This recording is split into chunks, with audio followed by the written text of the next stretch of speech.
अपना दोनों तरफ से, चारों तरफ से घेर रखा है। वहां नर्मदा नदी, नर्मदा दरिया दो भागों में बंटकर आगे जाकर फिर एक होकर समुद्र में गिर जाती है। तो वहां टापू बना रखा था, वो टापू था वो मंगलेश्वर गांव। तो अब वहां कोई नहीं रहा। वहां जब टापू में वो बदल गया तो बाहर आके रहने लगे। वहां अकेला वो वट वृक्ष रह गया। उस वट वृक्ष के विषय में बताया है कि लगभग 900 एकड़ में का घूम गया, फैल गया।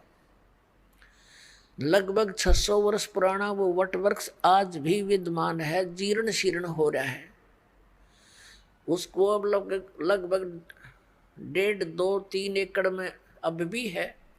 और वहां कबीर पंथ का एक महंत पद से ये परंपरागत वहां एक आश्रम है, उस वट वृक्ष के नीचे ही,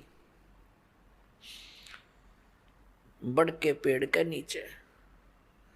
और वो केवल महंत पदवी इसलिए रखी गई थी कि ये यादगारें, जो अद्भुत लीलाएं घटनाएं घटी हुई हैं, ये सुरक्षित रहें। इस पिछली पीढ़ी तक के कबीर परमात्मा के द्वारा की गई लीलाएं आज भी उनके अवशेष बकाया है।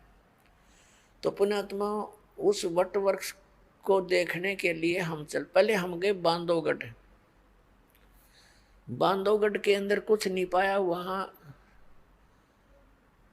उनका धर्मदास जी का लड़का था नारायण दास, वो परमात्मा की शरण में नहीं आया था। फिर परमेश्वर कबीर जी ने आदरणीय धर्मदास साहिब जी को अपनी कृपा से, 60 साल की उम्र हो चुकी थी उनकी, धर्मदास जी की, तब एक संतान, एक पुत्र दिया था। उस पुत्र से उसका वंश चला था। और उस पुत्र के साथ बड़ा बेटा हमेशा विरोध रखता था, उसके साथ जो है ना झगड़ा रखता था। उसने वहां से छोड़ दिया था बांधवगढ़। दूसरे छोटे लड़के ने कहीं और चला गया था, कुदरमाल वगैरह नाम बताया, MP में। तो बांधवगढ़ में वो हमारे साथ था, वो हमारा सेवक। उसने बाद में बताई दास को फिर ये बातें। तो उसने जाकर के बांधवगढ़ में जो महात्मा से दिखे थे उनसे बात करी, अलग से चर्चा की, ज्ञान गुण की बातचीत की। फिर हम वहां से चल पड़े वट वृक्ष देखने। हम वट वृक्ष पर पहुंचे तो वहां एक महंत था, अच्छी गद्दी लगा रखी, एक झूला के ऊपर बैठा वो, और 1-2 उसका सेवक उसको झुला रहा था। तो उससे उसने एकांत में बात करी। हम कहीं उधर अपने बैठे थे।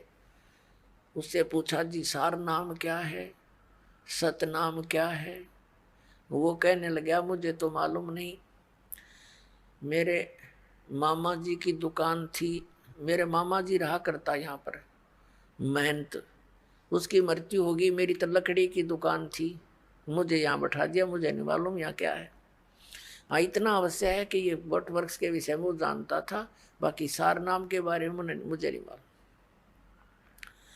ऐसे वह बांधवगढ़ में उन संतों से पूछा, उनने भी यही जवाब दिया, कोई कुछ बतावे, कोई कुछ ना बतावे, ये मंत्र है, ये मंत्र है। फिर हम पहुंच गए और कई स्थानों पर गए, बड़े बड़े जो कबीर पंथ के थे। तो सब जगह घूम कर हम वापस आ गए। वहां चल बच्चे देख लेंगे, परमात्मा के स्थान है, अच्छी बात है।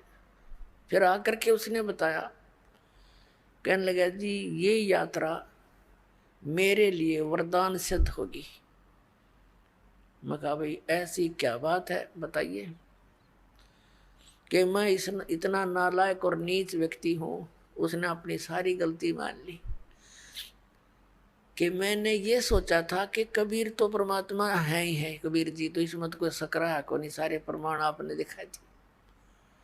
तो मेरा नो शक था कि जब कबीर जी भगवान है तो इनके पूरे मेथड से कबीर पंथ के जो साधु संत हैं वो तो गर्क पावेंगे, कति सैचुरेट पावेंगे, वो तो परिपूर्ण होंगे। मैं बोला, फिर भाई क्या देखा? अगर वो, मैं बोला, बेटा अगर वो परिपूर्ण होते तो दास ने डले ढोंड की क्या जरूरत थी? क्या जरूरत थी ये संघर्ष करने की?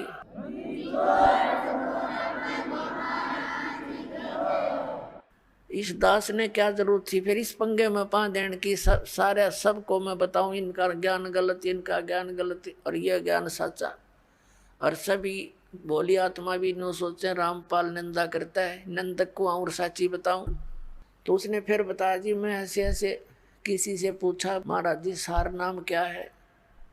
उसने क्या बताया कि हाथ पर आटा ले लो। एक कबीरपंथी पुराने आश्रम का 60-70 साल का बूढ़ा, और नो कह हाथ में आटा ले लो और श्वास के निकट कर लो, और श्वास से उस आटे में कोई डिस्टर्बेंस ना होनी चाहिए, बस ये समझ लो सार शब्द है। वो कहने लगा अब मेरा तीसरा पेटा भर गया, ऐसी दृढ़ता आई है भगवान, ये तो कति नरे खाकी बैठे हैं, किसी के पास भी कुछ को नहीं।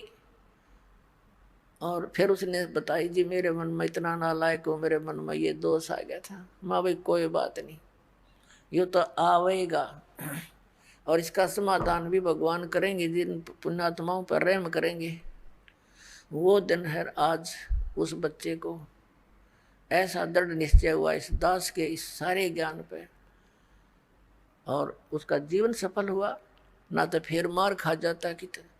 तो पुण्यात्माओं अब बोली आत्माओं के ऐसी समस्या और आवेगी। एक और परिवार था, राधा स्वामी पंथ से आया था सन 2003 में,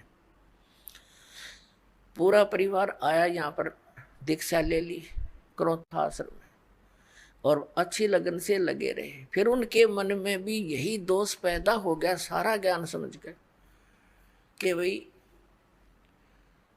अब दामा खेड़ा के अंदर धर्मदास साहिब जी की गद्दी से संबंधित संत बताए हैं। कोई सिर फिरा मिल गया उनको दामा खेड़ा के गद्दी का कोई भक्त, उसने बता दिया उनको कि पूर्ण मोक्ष चाहिए तो दामा खेड़ा गद्दी वालों से ही होगा। कबीर साहब ने उनको वरदान दे रखा है। अच्छा, उनको झाड़ा लाने का वरदान दे रखा है, कनपेड़ झाड़न का। कबीर साहब ने तेनू बता रखा जो सच्चा नाम देगा उससे मोक्ष होगा। सतनाम तो वंश से नहीं नाद से होगा, यानी आज तक किसी ने देख लो नाद वाले जितने यानी वचन के से उनसे ही हमारा पंथ उजागर हुआ है, और जिसके पास सही नाम है उसी से मोक्ष होगा, किसी पीढ़ी से। उनका वह बात पक्की जच गई। अकरामपाल तक कल 5-4 वर्ष से लगा नाम देने, और वो तो बहुत पुराना बताया, यहाँ से छोड़ कर वहाँ चले गए धक्के खान। उन्होंने सतनाम प्राप्त हो चुका था। सारनाम तो बालक ने कहा था भी थोड़ा सा और रोशनी हो लेने दे, फिर जल्दी दिया करेंगे, अभी तो थोड़ा खींच कर लेना है, समय बढ़ाना है। तो उन्हें जाकर पूछा जी हमने नाम दे दो, दामा खेड़ा पहुंच गए। वो बोले भाई ठीक है बैठो नाम देते हैं। उनने सुना दिया पूरा शब्द, अजर नाम अमर नाम पाताल सब सिंधु नाम, यही हंस का काम। वह देखे उनके मुंह की तरफ, वो कहने लगे जी वो सतनाम, तो सतनाम कौन सा होता? बोला ये है जो कुछ है, जो कुछ है बस यही है। अब वो वहां से तो खिसियानी बिल्ली होकर आ गए। उन्होंने फिर स्कीम बनाई, किसी से बताया कि वहाँ कबीर चौरा है काशी में, वहाँ परम संत पाओगे, वहाँ धक्के खाए। आखिर में वो भक्ति से हीन हो गए, यहाँ से भी गई। तो कहने का भाव ये पुण्यात्माओं, इस काल ने तो कई शिकंजे कस रखे, बहुत बंधन बांध रखे, पर अब ये सारे समाप्त करने पड़ेंगे। दास सारे समाप्त करेगा और ऐसा कर देगा इन सबको कि इनके पास खक नहीं, सबके जोड़े खाली करके दिखा दूंगा। अब देखो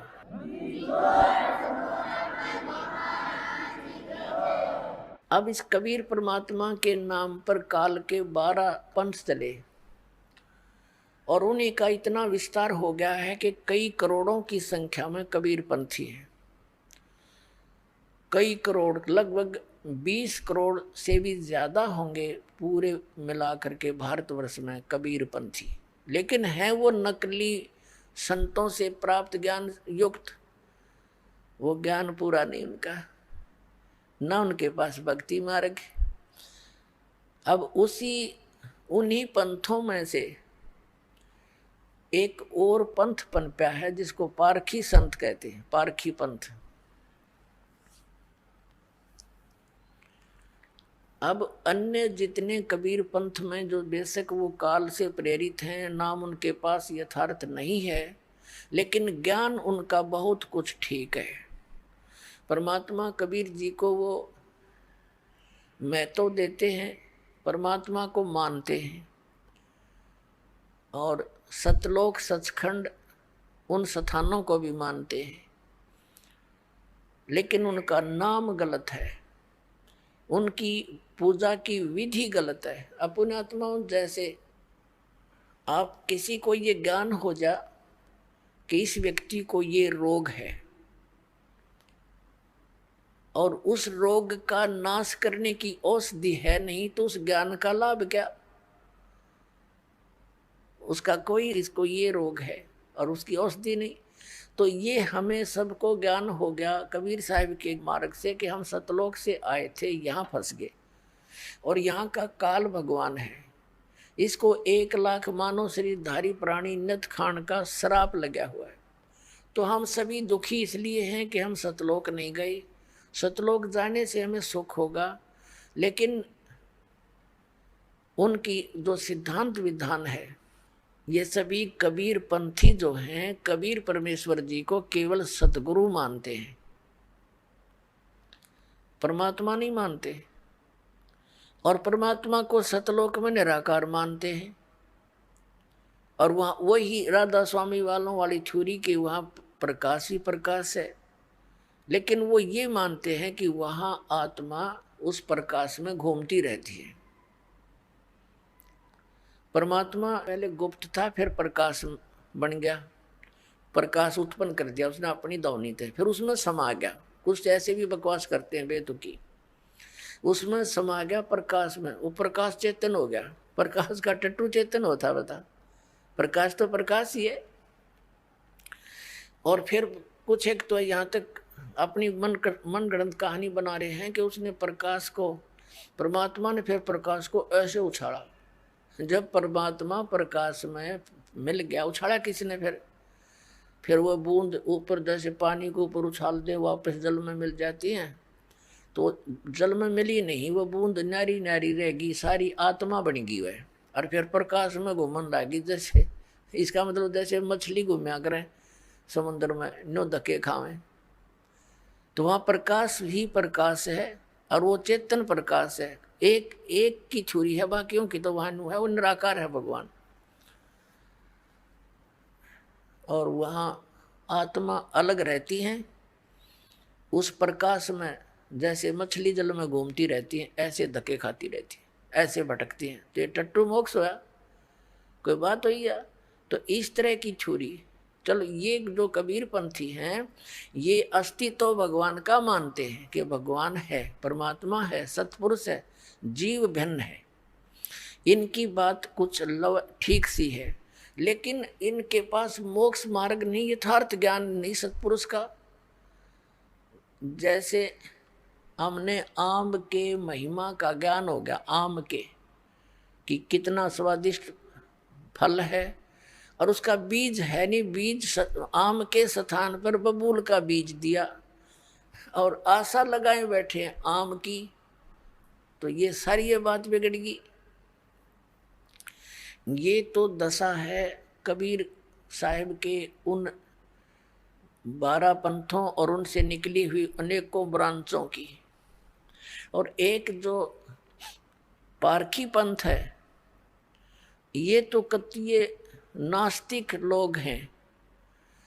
इनका क्या विधान है कि एक तो ये मानते हैं कि जीव ही परमात्मा है, बताओ, जीव ही भगवान है। और फिर कहते हैं ध्यान लगाओ, और ध्यान की अंतिम उपलब्धि ये क्या बताते हैं कि विचार शून्य हो जाओ, बस ये अंतिम ध्यान की प्रागाढ़ता है।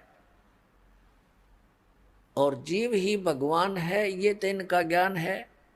और विचार सुन हो जाना, ये इनका ध्यान है।